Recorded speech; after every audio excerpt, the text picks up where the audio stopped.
मुस्लिम personal law बोर्डाचा Mahavikas आघाडीला पाठिंबा जाहीर झालाय। मवियासह 16 इतरांनाही मुस्लिम पर्सनल लॉ बोर्डाने पाठिंबा दिला। वंचित, एमआयएम, बविया, सपासह अपक्ष उमेदवारांना हा पाठिंबा देण्यात आलाय।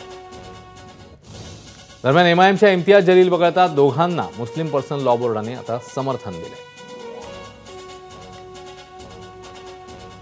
मुल्क की सालमियत, इत्तेहाद और ख़ास तौर पर हमारे संविधान के तहफ़्फ़ुज़ को मद्देनज़र रखते हुए एक राय कायम की है कि महाविकास आघाड़ी की 269 सीटों पर तायीद की जाए।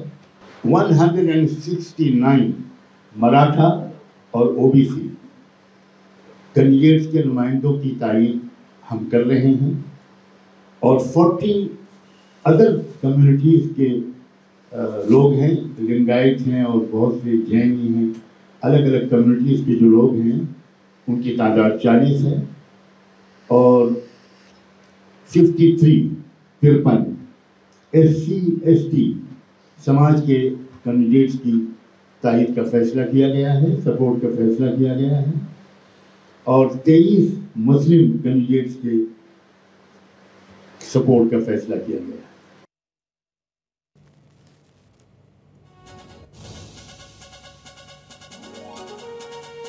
मवियाच्या सर्व 269 उमेदवारांना मुस्लिम पर्सनल लॉ बोर्डाने पाठिंबा दिला।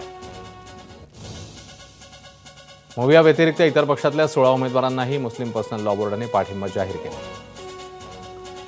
मवियाचे हितेंद्र ठाकूर, क्षितिज ठाकूर, डॉक्टर राजेश पाटील, एमआयएमचे मुफ्ती इस्माइल फारूक शाब्दी, सपाचे इरशाद जागीरदार, डॉक्टर गफ्फार कादरी, रियाज आजमी, वंचितचे SN खातीब, फारूक अहमद,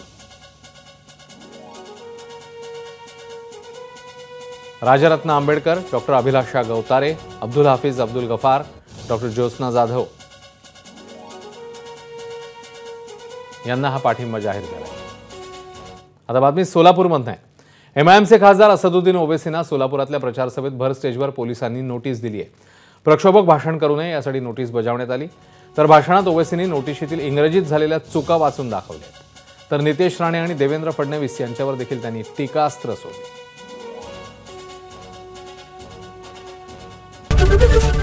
एबीपी माझा, उघडा डोळे बघा नीट।